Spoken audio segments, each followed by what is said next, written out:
저는 올해로 55이 된 이미경입니다. 25년 전 제가 19살 때 쌍둥이를 낳았습니다. 하늘처럼 예쁜 딸 수아와 듬직한 아들 준호였죠. 하지만 당시 저는 미혼모였고 너무나도 어렸습니다. 하루하루 끼니를 걱정해야 했던 제가 두 아이를 키울 수 있을 리 없었죠. 결국 아이들을 다른 가정에 보내는 것이 최선이라 생각했습니다. 그로부터 25년이 흘렀고 저는 이제 작은 분식집을 운영하며 그럭저럭 살아가고 있습니다. 하지만 매일 밤 잠들기 전 아이들의 어린 얼굴을 떠올리며 눈물 짓곤 했죠. 아이들이 잘 자라고 있는지, 행복한지, 건강한지, 이런 생각들이 끊임없이 제 마음을 괴롭혔습니다. 그러던 어느 날 신문에서 한 기사를 보게 되었습니다.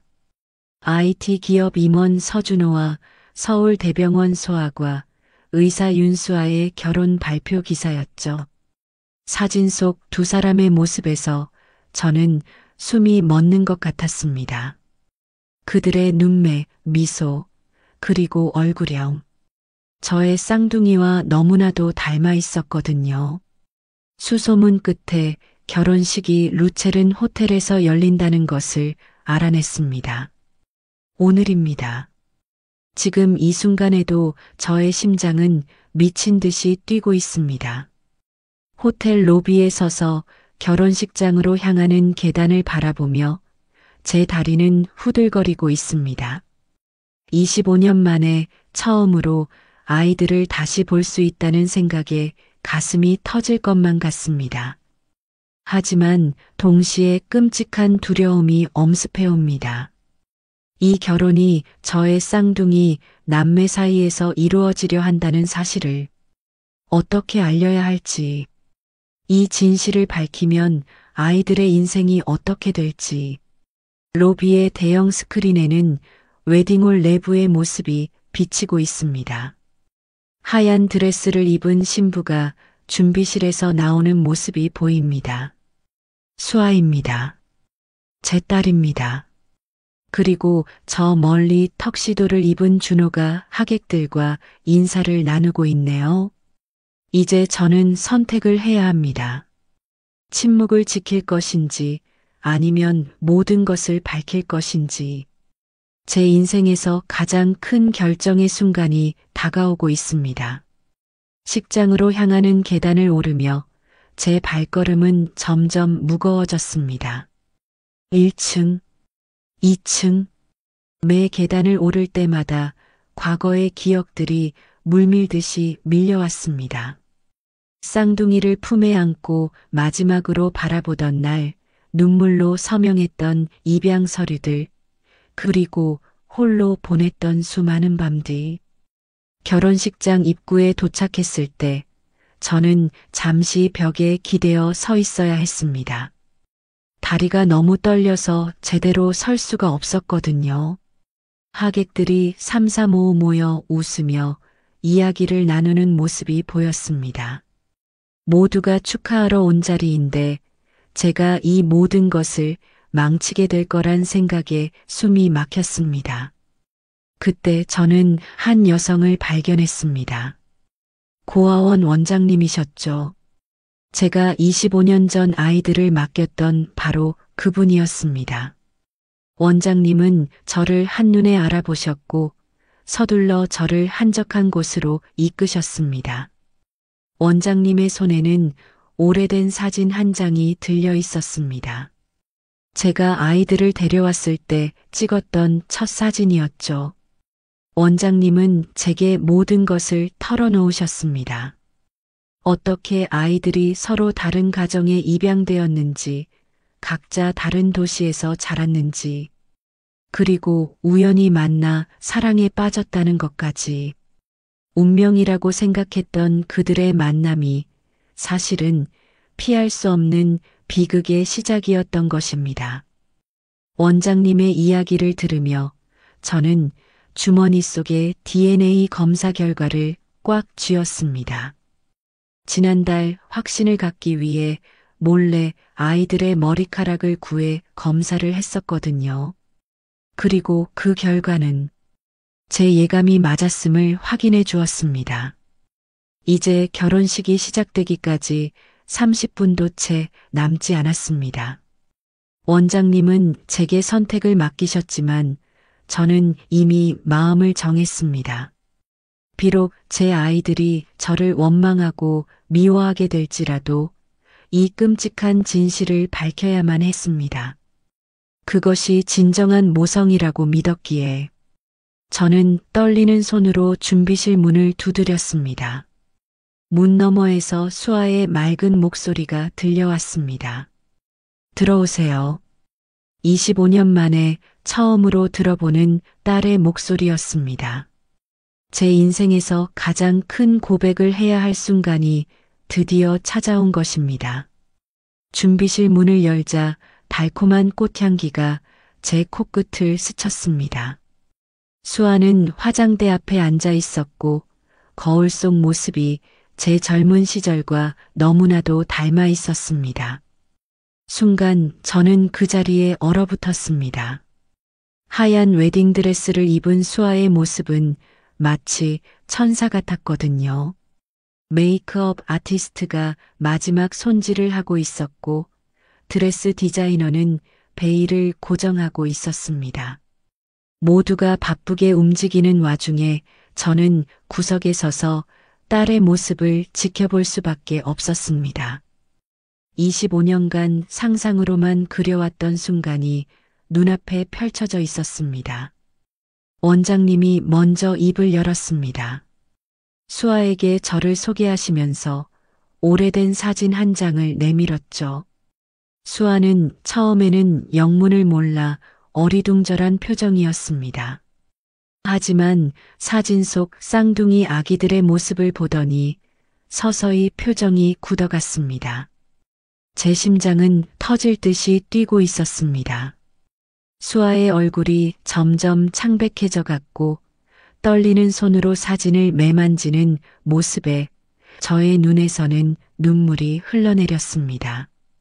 방 안의 공기는 점점 무거워졌고 메이크업 아티스트와 드레스 디자이너는 상황을 감지하고 조용히 방을 빠져나갔습니다. 수아는 한동안 아무 말도 하지 못했습니다. 준호의 어린 시절 사진을 들여다보며 숨을 고르더니 마침내 입을 열었습니다. 제가 생각했던 것보다 더 날카로운 질문들이 쏟아져 나왔습니다. 왜 우리를 버렸는지, 왜 하필 지금 나타났는지, 이 모든 게 진실인지, 저는 모든 것을 털어놓았습니다. 19살의 어린 나이에 쌍둥이를 낳았던 일 먹이지도 입히지도 못할 처지였던 현실, 그리고 아이들에게 더 나은 삶을 주고 싶었던 제 마음까지 25년간 가슴 속에 묻어두었던 이야기들을 한숨 한숨 내뱉을 때마다 수아의 눈에서도 눈물이 흘러내렸습니다. 그때 노크 소리가 들렸습니다. 문이 열리고 준호가 들어왔습니다. 수아를 찾으러 온 것이었죠. 이제 진실은 피할 수 없는 현실이 되어버렸습니다.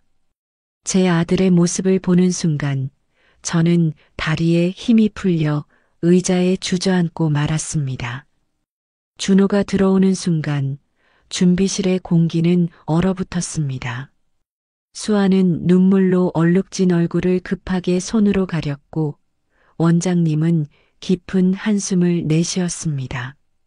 제 아들은 턱시도 차림으로 문간에 서서 이상한 분위기를 감지했는지 굳은 표정으로 우리를 바라보고 있었습니다.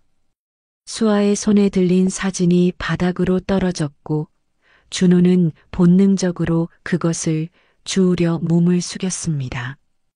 그 순간 저는 시간이 멈춘 것 같았습니다. 준호가 사진을 들여다보는 동안 방 안의 모든 소리가 사라진 것만 같았습니다. 준호의 눈동자가 사진 속 쌍둥이 아기들을 인식하는 순간 그의 얼굴에서 핏기가 가셨습니다. 수아의 웨딩드레스, 울고 있는 수아의 모습, 그리고 제 존재. 모든 것이 퍼즐처럼 맞춰지고 있었습니다. 저는 떨리는 목소리로 DNA 검사 결과를 꺼냈습니다. 이미 수아에게 보여준 검사 결과였지만 준호도 알아야 했습니다. 제 손에서 서류를 받아든 준호의 손이 떨리고 있었습니다. 숨소리만이 들리는 정적 속에서 준호는 한 줄 한 줄 결과를 읽어내려갔습니다. 갑자기 준호가 벽을 세게 쳤습니다. 꽃병이 떨어져 산산조각이 났고 물이 바닥에 흘러넘쳤습니다. 준호의 눈에서는 분노와 혼란, 그리고 깊은 슬픔이 동시에 번졌습니다. 수아는 그대로 바닥에 주저앉아 흐느꼈고 원장님은 재빨리 문을 잠갔습니다.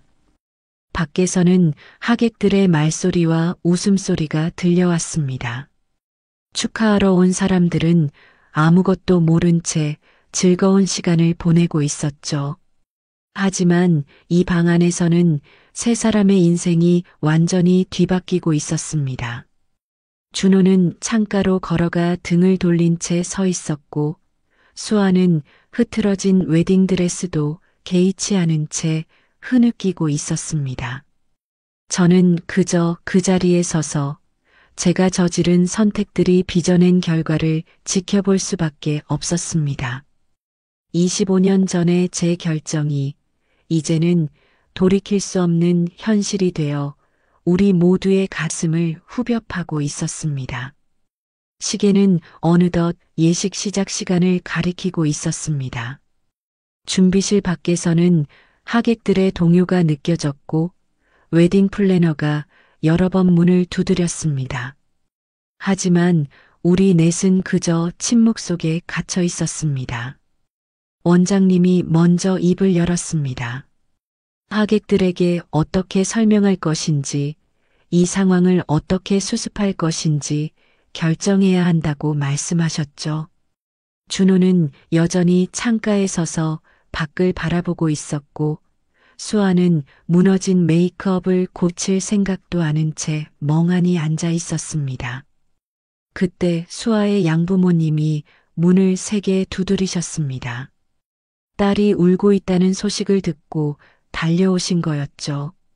준호의 양부모님도 함께 오셨다는 이야기가 들렸습니다. 복도는 점점 소란스러워졌고 상황은 걷잡을 수 없이 커져갔습니다. 순간 준호가 돌아섰습니다.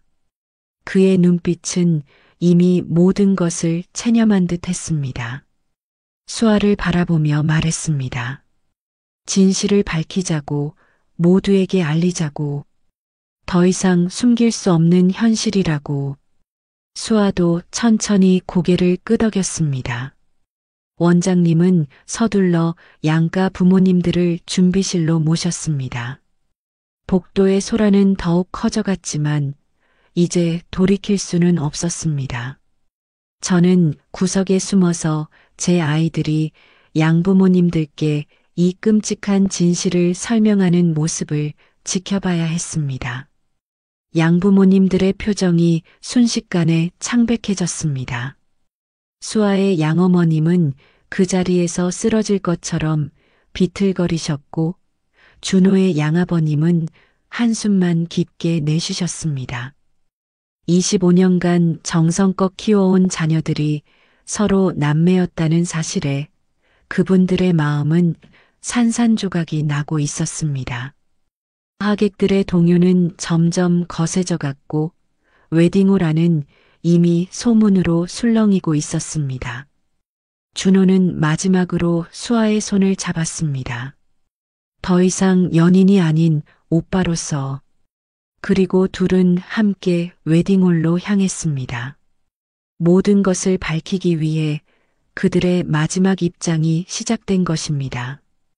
웨딩홀로 향하는 발걸음은 마치 영원처럼 느껴졌습니다. 저는 멀찍이 떨어져서 수아와 준호의 뒷모습을 바라보았습니다. 웨딩드레스와 턱시도를 입은 두 사람의 모습이 이렇게 슬퍼 보일 수 있다는 것이 믿기지 않았습니다. 웨딩홀 문이 열리자 축하의 박수 소리가 터져 나왔습니다. 하지만 그 소리는 곧 의아한 침묵으로 바뀌었습니다. 순백의 웨딩드레스를 입은 수아의 얼굴에서 흐르는 눈물과 준호의 굳은 표정을 본 하객들은 뭔가 심상치 않음을 직감한 듯 했습니다. 준호가 마이크를 잡았습니다. 저는 홀 맨 뒤편 구석에 서서 제 아들이 떨리는 목소리로 진실을 밝히는 모습을 지켜보았습니다. DNA 검사 결과 그들이 쌍둥이 남매라는 사실, 그리고 결혼식이 취소되었다는 이야기까지. 웨딩홀은 순식간에 혼돈에 빠졌습니다. 누군가는 놀라서 숨을 들이켰고 누군가는 작게 비명을 질렀습니다. 사진을 찍으려던 사진작가의 카메라가 바닥에 떨어지는 소리도 들렸습니다. 축하하러 왔던 하객 300명의 시선이 한순간에 얼음장처럼 차갑게 변했습니다. 양가 친척들은 충격에 빠져 서로를 바라보았고 회사 동료들은 어찌할 바를 몰라 자리에서 일어섰다 앉았다를 반복했습니다. 준호의 상사는 얼굴이 하얗게 질린 채 자리를 박차고 나갔고 수아의 병원 동료들은 그저 입을 다문 채 고개를 숙였습니다. 순간 수아의 절친이라는 여자가 불쑥 일어나 수아에게 달려갔습니다. 하지만 원장님이 재빨리 막아섰고 준호의 대학 동기들도 어떻게 해야 할지 몰라 우왕좌왕하는 모습이었습니다. 웨딩홀 천장의 샹들리에 불빛이 그들의 얼굴을 비추고 있었습니다. 화려한 장식과 꽃들로 가득했던 결혼식장은 이제 차갑고 무거운 정적만이 감돌았습니다.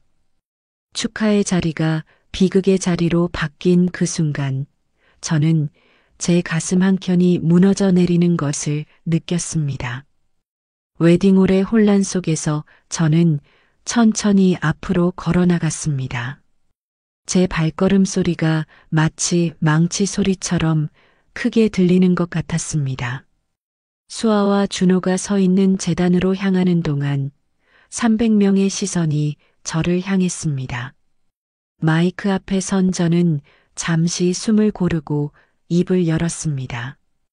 25년 전 제가 19의 나이로 쌍둥이를 낳았던 이야기, 극심한 가난 속에서 아이들을 위해 내린 선택, 그리고 그 후의 긴 세월. 제 목소리는 떨렸지만 더 이상 숨길 것은 없었습니다. 고백이 이어지는 동안 웨딩홀은 완전한 침묵에 빠졌습니다. 누구도 숨소리조차 내지 않았습니다. 수아는 준호의 어깨에 기대어 흐느끼고 있었고 준호는 여전히 굳은 얼굴로 앞을 응시하고 있었습니다. 제 이야기가 끝나자 양가 어머님들이 먼저 일어나셨습니다. 수아의 양어머님은 제게 다가와 갑자기 손을 잡으셨습니다. 그리고는 아무 말씀도 없이 저를 끌어안으셨죠. 준호의 양어머님도 다가오셔서 같이 부둥켜 안았습니다. 세 명의 어머니가 말없이 흐느끼는 동안 웨딩홀은 깊은 슬픔에 잠겼습니다. 하객들은 하나 둘자리에서 일어나기 시작했습니다. 누군가는 조용히 눈물을 닦았고 누군가는 깊은 한숨을 내쉬었습니다.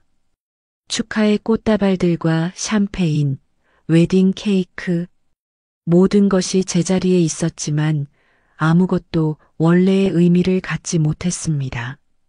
원장님이 마지막으로 나서서 하객들에게 상황 설명을 마무리하셨습니다. 이제 이 자리는 결혼식이 아닌 오랫동안 헤어져 있던 가족의 재회의 자리가 되었다고 말씀하셨죠. 그 말씀에 수아와 준호는 처음으로 서로를 마주 보았습니다. 더 이상 연인이 아닌 남매로서의 첫 눈맞춤이었습니다. 저는 그제야 제 어깨를 짓누르던 무거운 짐을 내려놓을 수 있었습니다. 비록 이 진실이 많은 이들에게 상처를 주었지만 적어도 더 큰 비극은 막을 수 있었다는 생각이 들었습니다. 이제 우리 가족은 새로운 시작을 해야 했습니다. 비록 그 시작이 우리 모두가 상상했던 것과는 너무나도 다른 모습이었지만요. 웨딩홀이 조용해지자 우리는 호텔 VIP 룸으로 자리를 옮겼습니다. 양가 부모님들과 원장님, 그리고 수아와 준호. 우리 7명은 처음으로 한자리에 모였습니다. 창 밖으로 노을이 지고 있었고 붉은 석양이 우리의 얼굴을 비추고 있었습니다. 수아의 양아버님이 먼저 침묵을 깼습니다. 25년 전 갓난아기였던 수아를 처음 안았을 때의 이야기를 꺼내셨죠. 준호의 양어머님도 눈물을 훔치시며 준호의 어린 시절 이야기를 하나둘 풀어놓으셨습니다. 그동안 우리 아이들이 얼마나 사랑받으며 자랐는지 그 이야기들을 들으며 저는 마음 한켠이 따뜻해지는 것을 느꼈습니다. 원장님은 오래된 앨범을 꺼내셨습니다. 입양되기 전 쌍둥이의 모습이 담긴 사진들이었죠. 수아와 준호는 처음으로 자신들의 아기 때 모습을 보며 서로의 어깨에 기대어 눈물을 흘렸습니다. 그들의 모습을 보며 양부모님들도 눈시울을 붉히셨습니다. 저는 주머니에서 낡은 종이 한 장을 꺼냈습니다. 아이들을 입양 보내기 전날 밤에 썼던 편지였습니다. 25년 동안 한 번도 펴보지 못했던 그 편지를 이제야 아이들에게 읽어줄 수 있었습니다. 편지에는 제가 얼마나 아이들을 사랑했는지 그들의 미래를 위해 이런 선택을 할 수밖에 없었던 제 마음이 담겨 있었습니다. 밤이 깊어갈수록 우리의 이야기는 계속되었습니다. 준호는 어린 시절 늘 무언가 허전함을 느꼈다고 했고 수아는 처음 만났을 때부터 준호에게 특별한 친밀감을 느꼈다고 했습니다. 그것이 피의 끌림이었다는 것을 이제야 알게 된 것입니다. 양가 부모님들은 서로를 바라보며 깊이 고개를 숙이셨습니다. 이제부터는 한 가족으로서 아이들을 더 깊이 사랑하고 보살피자고 약속하셨습니다. 저 역시 고개를 숙여 감사의 인사를 드렸습니다. 제가 해주지 못했던 모든 것들을 대신해 주신 그분들께 진심으로 감사했습니다. 창밖의 달빛이 우리를 비추고 있었습니다. 비록 예상치 못한 방식이었지만 우리는 마침내 완전한 가족이 되어가고 있었습니다. 세 쌍의 부모와 2명의 자녀가 만들어낸 특별한 인연이 이제 새로운 이야기를 써내려가기 시작한 것입니다. VIP 룸의 평화로운 시간도 잠시 호텔 로비에서 소란이 일어났다는 소식이 들려왔습니다. 하객 중 누군가가 SNS에 상황을 올렸고 순식간에 이 이야기가 퍼져나간 것이었습니다. IT 기업 임원과 소아과 의사의 결혼식이 남매 사이였다는 충격적인 이야기는 삽시간에 실시간 검색어 1위에 올랐다고 했습니다. 호텔 로비에는 이미 수많은 기자들이 몰려들어 있었습니다. 카메라 플래시 세례가 호텔 유리창에 반사되어 번쩍이는 것이 보였고 기자들의 웅성거림이 멀리서도 들려왔습니다. 준호의 회사 홍보팀에서도 연락이 왔다고 했고 수아가 일하는 병원 측에서도 입장 발표를 요구했습니다. 양가 부모님들은 서둘러 대책을 논의하셨습니다. 준호의 양아버님이 강원도 별장을 제안하셨죠. 언론의 관심이 잦아들 때까지 그곳에서 머물면서 우리 가족만의 시간을 가지자고 하셨습니다. 수아는 병원에 한 달간의 휴가를 신청했고 준호도 회사에 긴급 연차를 냈습니다.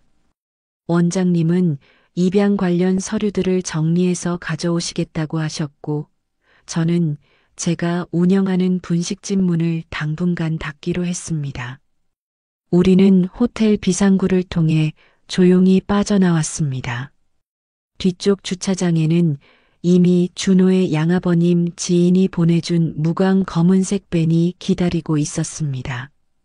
수아는 아직도 웨딩드레스 차림이었지만 더 이상 갈아입을 시간도 없었습니다. 차에 오르면서 뒤를 돌아보니 호텔 현관에서 기자들이 우리를 찾아 헤매는 모습이 보였습니다. 누군가 검은 밴을 발견하고 달려오려 했지만 이미 늦었습니다.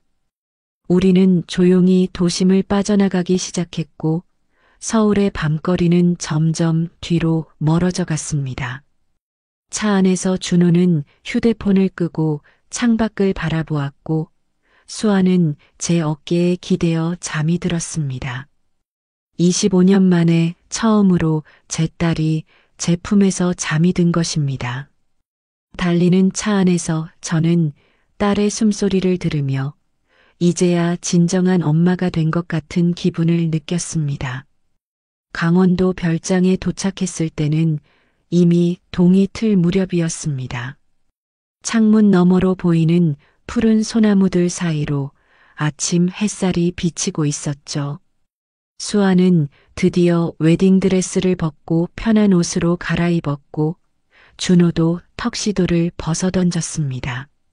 아침 식사를 준비하면서 저는 처음으로 아이들을 위해 음식을 할 수 있었습니다. 수아의 양어머님이 옆에서 도와주셨고 준호의 양어머님은 테이블을 정성스레 차리셨습니다. 두 양아버님은 장작을 패서 벽난로에 불을 지피셨습니다. 식탁에 둘러앉아 처음으로 함께하는 가족 식사. 준호는 제가 끓인 된장찌개를 먹으며 눈물을 흘렸고 수아는 조용히 제 손을 잡았습니다. 양가 부모님들은 서로를 바라보며 따뜻하게 미소 지으셨죠. 식사가 끝난 후 우리는 별장 뒤뜰에 있는 정원에 모여 앉았습니다. 원장님이 가져오신 오래된 앨범들을 하나하나 들춰보며 쌍둥이의 아기 시절부터 지금까지의 시간을 더듬어 갔습니다. 그동안 우리가 놓쳐왔던 시간들을 조금이나마 채워가는 시간이었습니다. 휴대폰은 여전히 꺼져 있었지만 세상은 우리 이야기로 떠들썩하다고 합니다. 하지만 더 이상 그것은 중요하지 않았습니다. 우리에겐 이렇게 함께 있는 시간이 더 소중했으니까요.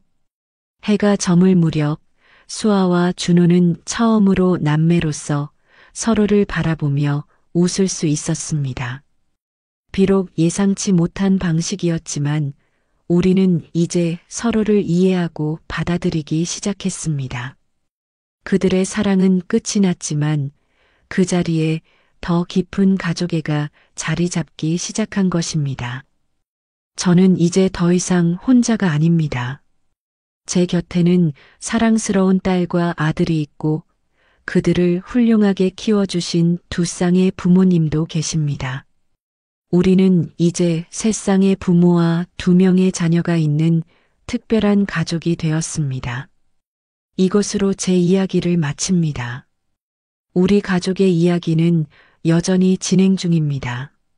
앞으로도 많은 어려움이 있겠지만 우리는 이제 혼자가 아닌 함께이기에 모든 것을 이겨낼 수 있을 거라 믿습니다.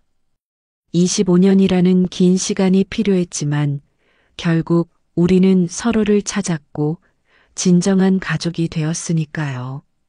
저는 서울 강남에서 성형외과를 운영하는 강민우입니다. 제 인생이 완전히 뒤바뀐 것은 지난달의 일이었습니다. 15년 전 제 첫사랑 윤서희를 우연히 마주쳤을 때 저는 그것이 운명이라고 생각했습니다. 대학병원 복도에서 처음 서희를 다시 봤을 때의 기억이 아직도 생생합니다. 간호사 유니폼을 입은 서희는 15년 전 고등학교 시절 그대로의 모습이었습니다. 까만 생머리에 맑은 눈빛, 그리고 언제나 입가에 머금고 있던 그 미소까지. 서희도 저를 알아봤습니다. 처음에는 놀란 듯 눈을 크게 뜨더니 곧 얼굴이 붉어졌습니다. 우리는 병원 카페에서 오랜만에 재회를 축하하며 이야기를 나눴습니다. 서희는 이제 이 병원 수술실 수간호사였고 저는 외과 자문의로 가끔 이 병원에 올 일이 있다고 했습니다. 그날 이후로 우리는 자주 만나기 시작했습니다. 15년 전 이별 후에 서로의 인생을 이야기하고 그동안 있었던 일들을 나누었습니다. 하지만 이상했습니다. 서희는 제가 기억하는 것과 다른 이야기를 했고 기억하지 못하는 일들도 있었습니다.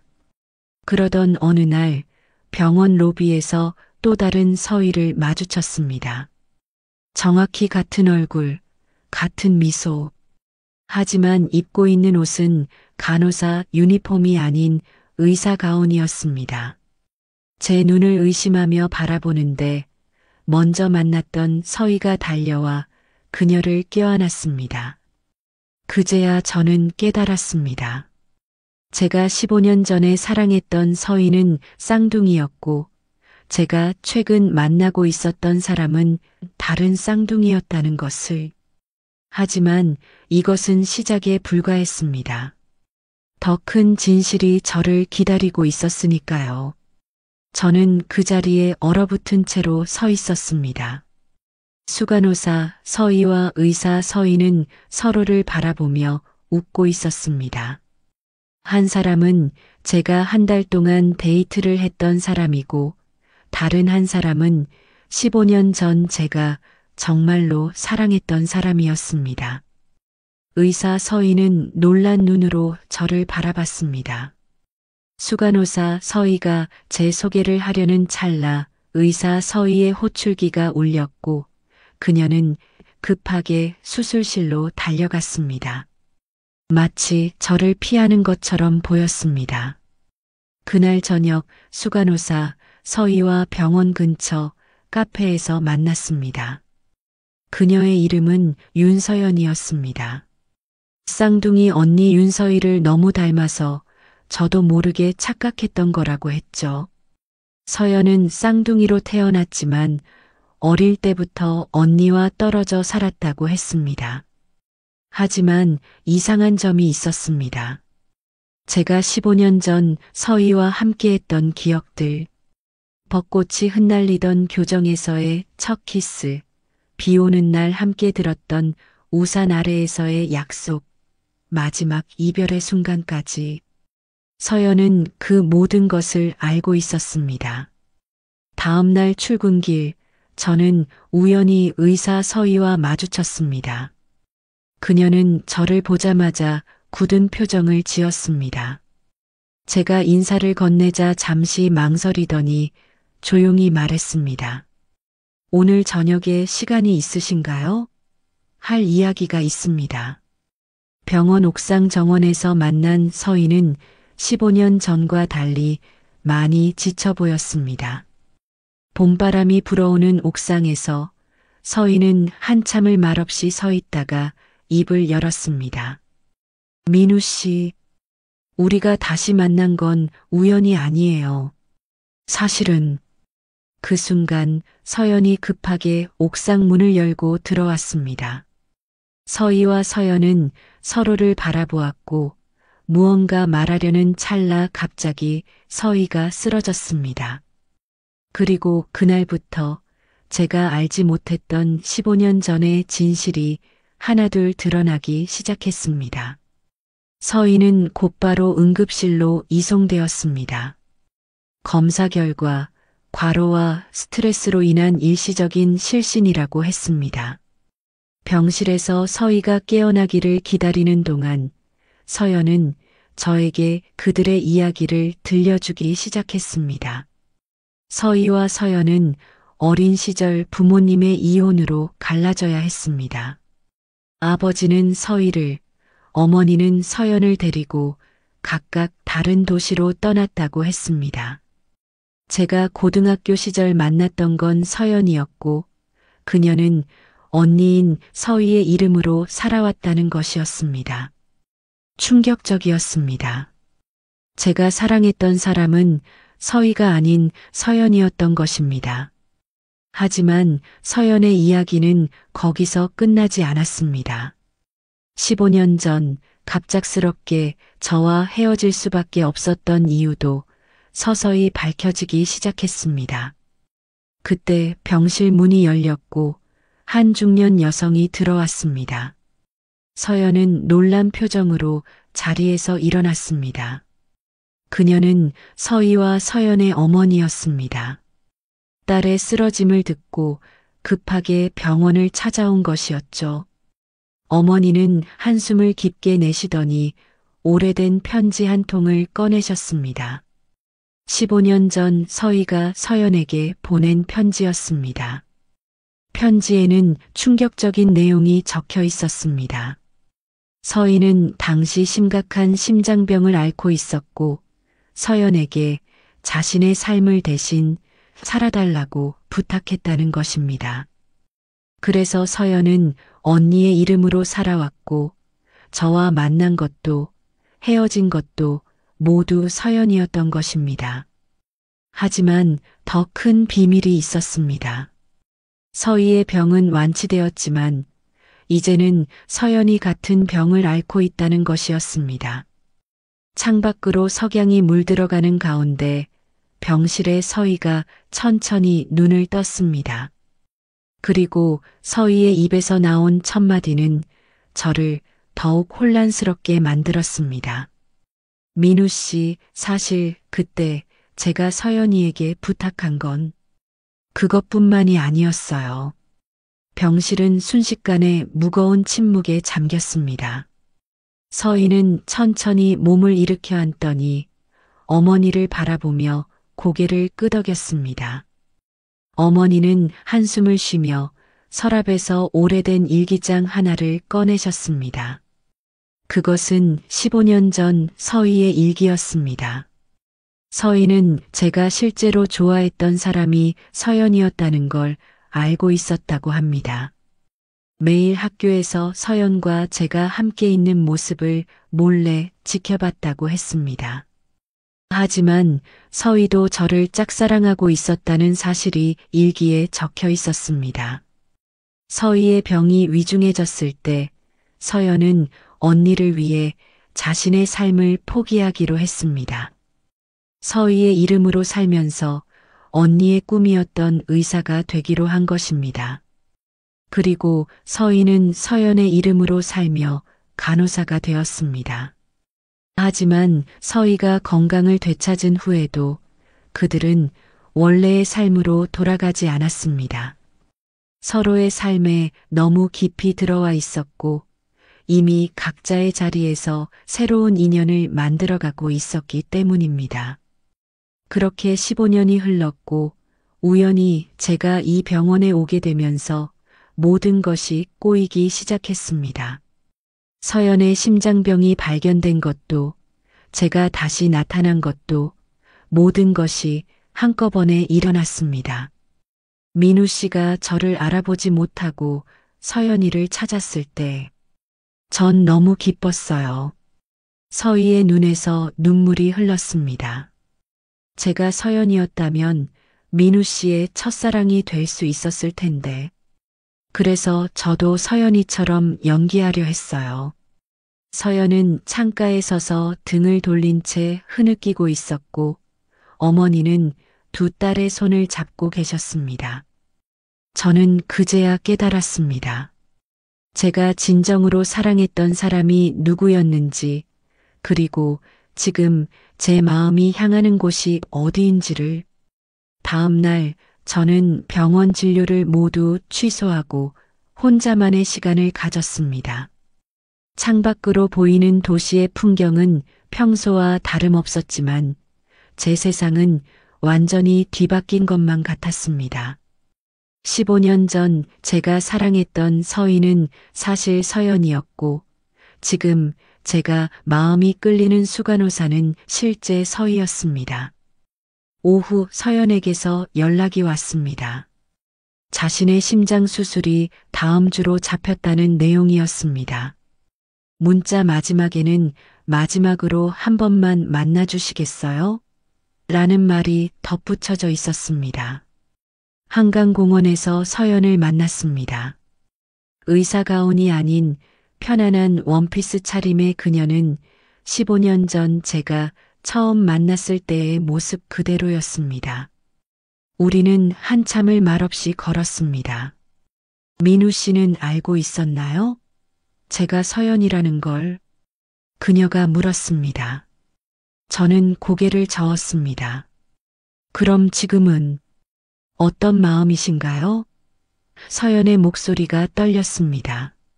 하지만 저는 대답할 수 없었습니다. 그때 멀리서 서희가 달려오는 모습이 보였습니다. 서연을 찾아 헤매었다고 합니다. 수술을 앞둔 서연이 혼자 나가면 위험하다며 서희는 서연의 손을 꼭 잡았습니다. 그 모습을 보며 제 마음이 더욱 혼란스러워졌습니다. 언니, 이제 그만하면 됐어. 서연이 말했습니다. 더 이상 내 인생을 살지 마요. 15년이면 충분해요. 서희는 고개를 저었습니다. 아니야. 내가 내 인생을 망쳤어. 그날 내가 민우 씨를 포기하게 만든 건 나야. 두 사람의 이야기를 들으며 저는 깊은 한숨을 내쉬었습니다. 누구의 잘못도 아니었습니다. 단지 서로를 너무 사랑했던 쌍둥이 자매와 그들의 삶에 우연히 발을 들였던 저의 이야기일 뿐이었습니다. 석양이 한강을 물들이기 시작했습니다. 서희와 서연은 나란히 앉아 강을 바라보았고 저는 그들의 뒷모습을 바라보며 생각했습니다. 이제 저는 선택을 해야 했습니다. 과거의 사랑과 현재의 마음, 그 사이에서 서연의 수술날이 밝았습니다. 평소라면 활기가 넘쳐야 할 아침 병원이 유난히 조용하게 느껴졌습니다. 수술실 앞 벤치에서 서희는 간호사 유니폼을 입은 채 기도를 하고 있었고 저는 멀찍이 서서 그 모습을 지켜보았습니다. 주치의는 수술이 매우 위험할 수 있다고 했습니다. 서연의 심장 상태가 예상보다 좋지 않았기 때문입니다. 수술 전 서연은 저를 따로 불렀습니다. 창백한 얼굴로 누워있는 그녀는 15년 전 우리가 함께 찍었던 사진 한 장을 건넸습니다. 이걸 언니한테 전해주세요. 제가 수술을 무사히 마치면 서연의 목소리가 떨렸습니다. 민우 씨가 언니를 선택해도 좋아요. 사실 전 알고 있었거든요. 민우 씨의 마음이 이제는 언니에게 가 있다는 걸. 수술실 문이 열리고 서연이 들어가는 순간 서희가 달려와 서연의 손을 잡았습니다. 이번에는 내가 지켜줄게. 내가 15년 동안 날 지켜줬듯이. 두 사람의 눈에서 눈물이 흘렀습니다. 그리고 수술실 문이 닫혔습니다. 수술은 예상보다 길어졌습니다. 6시간, 8시간, 10시간이 지나도 수술실 불빛은 꺼지지 않았습니다. 서희는 계속해서 기도를 멈추지 않았고 저는 그녀의 곁을 지켰습니다. 밤이 깊어갈수록 서희의 어깨가 떨리기 시작했습니다.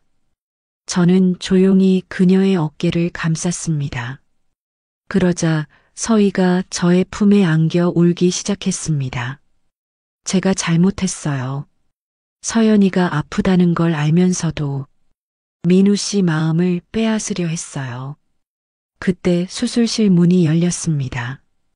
주치의가 마스크를 내리며 우리를 바라보았습니다. 서희와 저는 숨을 멈춘 채 그의 입술이 움직이기를 기다렸습니다. 그리고 그가 내뱉은 한마디가 병원 복도에 울려 퍼졌습니다. 수술은 성공적이었습니다. 주치의의 말에 서희는 그 자리에서 주저앉고 말았습니다.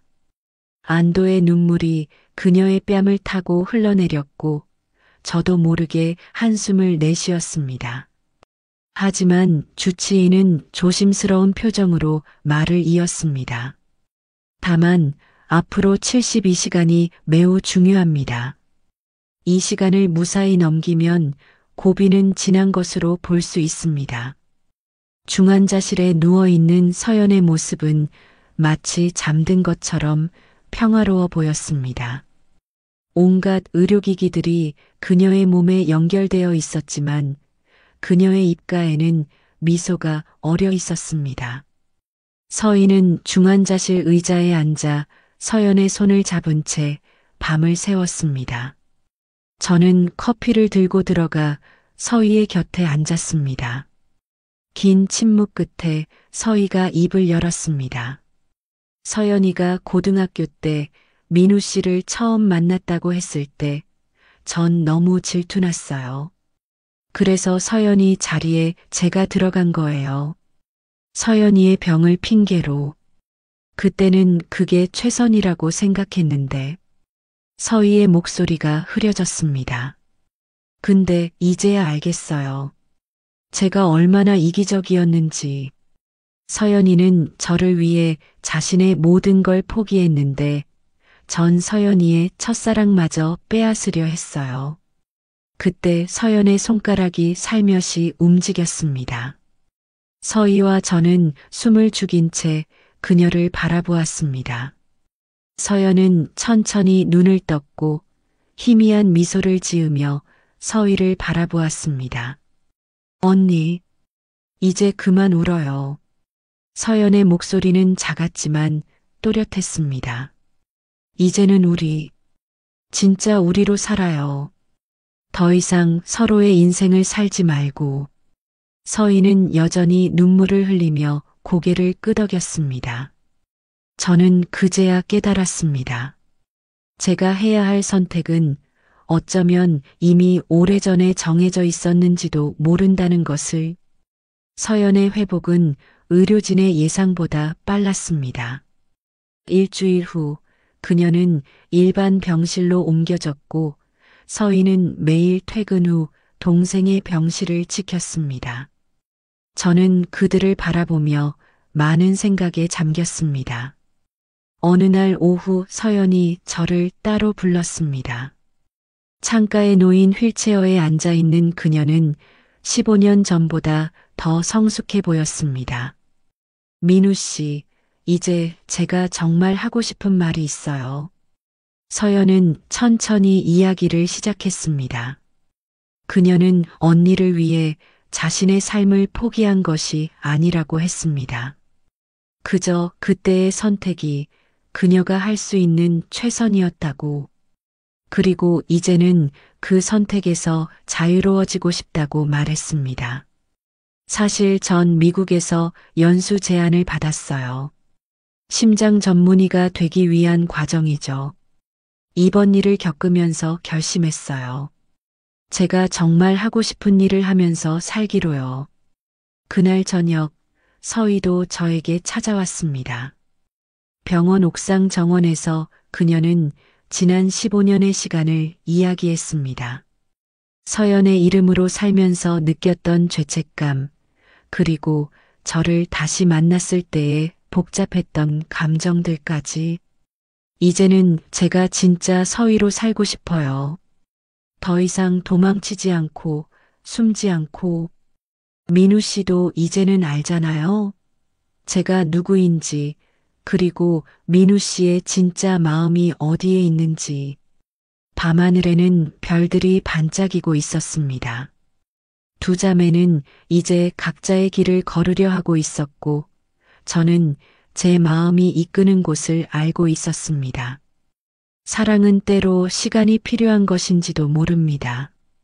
15년이라는 시간이 지나서야 우리는 진정한 우리의 모습을 찾아가고 있었으니까요. 서연의 퇴원이 일주일 앞으로 다가왔습니다. 그녀의 미국 연수 출국 날짜도 한 달 후로 정해졌죠. 모든 것이 빠르게 변화하고 있었습니다. 저는 결심했습니다. 더 이상 망설일 필요가 없다고 생각했습니다. 어느 주말 오후 저는 서희를 한강공원으로 초대했습니다. 15년 전 서연과 처음 만났던 그 벚꽃 나무 아래였습니다. 서희는 이제 간호사 유니폼이 아닌 편안한 원피스 차림이었고 그녀의 긴 머리는 봄바람에 나부꼈습니다. 이제 제가 누구를 사랑하는지 알 것 같아요. 제가 입을 열었습니다. 15년 전의 서연이도 지금의 서연이도 제게는 소중한 첫사랑이에요. 하지만 지금 이 순간 제 마음은 서희 씨를 향하고 있어요. 서희 씨 자체로서의 서희 씨를요. 서희의 눈에서 눈물이 흘렀습니다. 그녀는 아무 말도 하지 못한 채 고개를 숙였습니다. 저는 천천히 그녀의 손을 잡았고 그녀는 떨리는 손으로 제 손을 마주 잡았습니다. 다음 날 우리는 서연을 찾아갔습니다. 서연은 이미 모든 것을 알고 있다는 듯 환하게 웃었습니다. 드디어 말씀하셨네요. 전 이미 알고 있었어요. 민우 씨가 언니를 바라보는 눈빛이 15년 전 저를 바라보던 것과는 달랐거든요. 서연은 침대 옆 서랍에서 작은 상자를 꺼냈습니다. 그 안에는 15년 전 우리가 함께 찍었던 사진들이 고스란히 보관되어 있었습니다. 이제 이걸 돌려드릴 때가 된 것 같아요. 이건 소중한 추억이지만 더 이상 미래는 아니니까요. 창밖으로 노을이 지고 있었습니다. 한 장소에서 시작된 세 사람의 인연이 이제는 각자의 새로운 길을 향해 나아가려 하고 있었습니다. 서연은 미국에서 자신의 꿈을 이루기 위해, 서희는 진정한 자신으로 살아가기 위해, 그리고 저는 새로운 사랑을 시작하기 위해.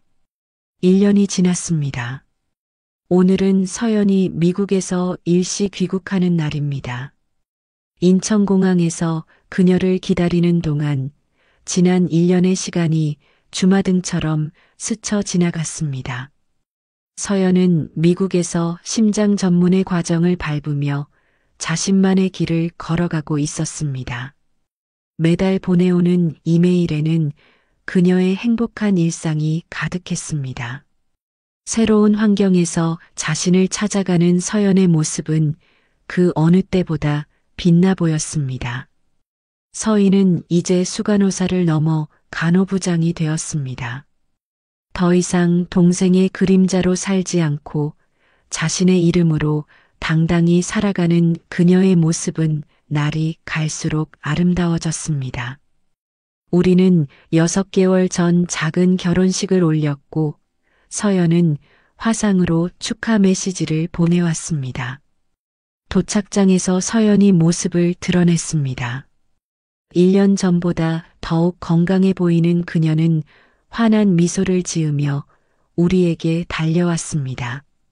서희와 서연은 서로를 껴안고 한참을 울었습니다.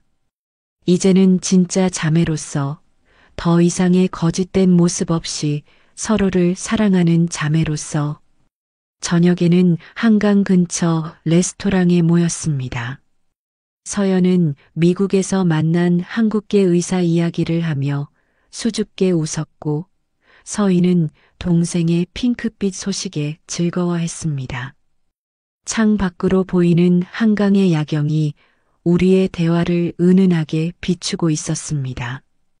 이제 정말 모든 게 제자리를 찾은 것 같아요. 서연이 말했습니다. 더 이상 서로의 인생을 살 필요도 거짓된 모습으로 살 필요도 없어졌으니까요. 밤이 깊어갈수록 우리의 이야기는 계속되었습니다. 15년 전의 아픈 기억은 이제 우리를 성장시킨 소중한 경험이 되어 있었고, 1년 전에 혼란스러웠던 시간은 우리 각자의 진정한 행복을 찾아가는 전환점이 되어 있었습니다.